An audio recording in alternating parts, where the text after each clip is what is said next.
welcome back to Haywire Homestead. Today we're just talking about the most, in my opinion, wonderful time of the year, which is starting seeds.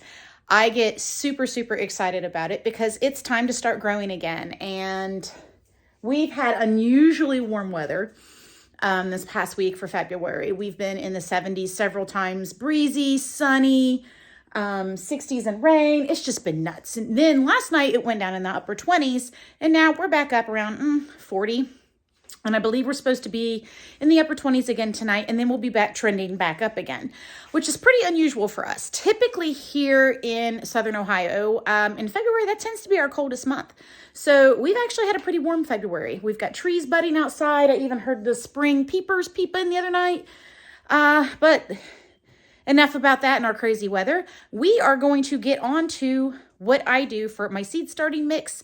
I'll show you guys what I've got started so far, and we're going to start peppers. All right, this is my big tub of seed starting mix that I have my husband mix up for me. I don't buy seed starting mix anymore.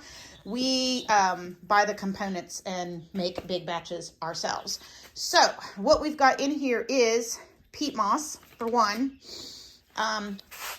mushroom compost, and where's the other stuff?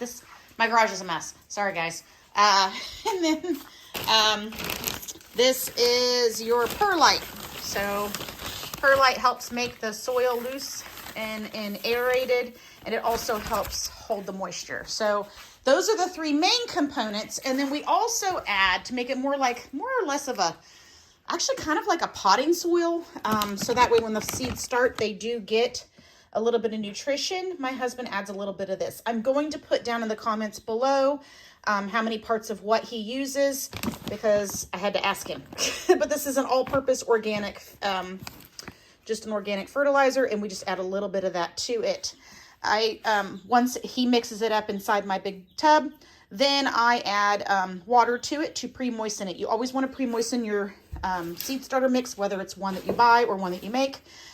That helps get your seeds off to a good start, because a lot of times, especially with the peat moss, it's almost like it holds it on the top of the soil and it doesn't absorb it right away. So if you just were to wet this without letting it soak first, it wouldn't take on the moisture really well, and then your seeds will tend to float up out above your soil, and we don't want that. So I've got these, filling these up.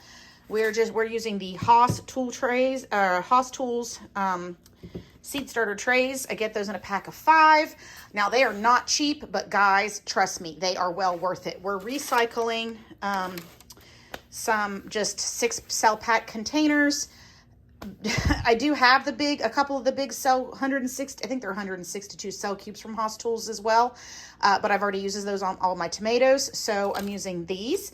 But these are so worth it. They are heavy, they are rugged, they're not flimsy. So when you're carrying around a big heavy tray full of seedlings, you know, a lot of the regular trays that you buy at Walmart or your garden stores are really flimsy. These are not like that. So I recommend, it's well worth it. We still have some of the flimsier trays we will use if we need to, but we're slowly building our stock back up. These Bootstrap Farm, I think it's Bootstrap Farm, also makes some really nice trays too, that are a lot heavier. My mom uses those and said they work great as well. So those are 2 options.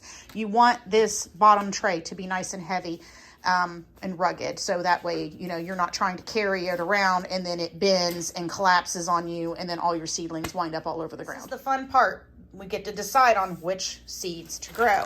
I have my sweet peppers, I have my hot peppers, and then I also got these when I was at a bargain store, and I got this for like $1, and it's got all different types of peppers. So you can see the ones it has, and they are non-GMO heirloom seeds, and there's little plant markers in there. There's even a little generic soil tester in it. So we're gonna use some of these as well as what we've got in here. The ones that I'm going to be starting off with is red Marconi. This one is called Du España. It's a large Spanish pepper, and then we're going to be doing some baby bell peppers, and then I've got another one that we really liked last year called Yellow Monster. Number 1, label your trays. Label, label, label, label. So what I do is I just kind of make a little divot with my finger. You can get a dibble, you can use a pencil. And I just make little divots in each cell, and then I drop 1 to 2 seeds in each one. Now, with my tomatoes, I don't usually use a seed mat. With my peppers, I do, the heated seed mats. And peppers just seem to need a lot warmer soil. They don't germinate as well, or at least that's what happens for me. That's been my experience.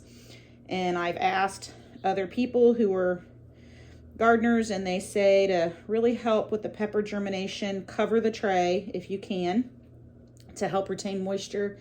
And then they highly recommend using the little heat seed mats, so I do use those.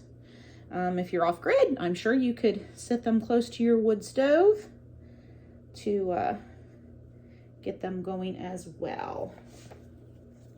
So there's the red Marconi. And then we'll start on the others. All right, so we've got this entire tray planted with several different types of sweet peppers. I'll have to do another one of hot peppers. And this is our setup for right now. We are working on our greenhouse, a small one that we got a kit, video coming soon. So that way I can start my plants, put them outside inside of my small greenhouse, and I won't have to have them in here for the entirety of their growth before they go outside. This is onion seeds. And I am so excited because this is the first year I've been able to get them to successfully start germinating. Now I just got to get them big enough, which from reading, I need to start feeding them a little bit because onions are very heavy feeders. Basically, I just did the same thing, soaked the soil that we start them in, put them, sprinkled several seeds per each cell, and then I lightly covered these with a little bit of peat moss and then added water. I did cover the tray with a clear cover to help retain moisture, and then once they started popping up, I uncovered it. This one has all kinds of tomatoes. This is one of the big cell trays that we talked about. And then now that they've germinated, I'll water them underneath. Another tray of tomatoes. I've also got marigolds in this one, but I planted those a little bit later. But if you look right there, there is one coming up. I don't see any other ones. This one, oh, that one, the seed didn't go all the way down in. These feel a little dry, so I'm gonna have to add some water to that tray. This tray seems to, I think it's because the fan, we've got a vent underneath it here. Another good thing, useful tool for seed starting is one of these sprayers. It's a pump sprayer, and you can adjust it so it just offers a light mist. I will be misting this lightly before I put it up on the shelf. All right, so that's my little quick video on starting some seeds. Super excited to get growing again. In the winter, I feel a little bit dead because everything is sleeping. But I am super excited to get back to it, and I hope you guys are too.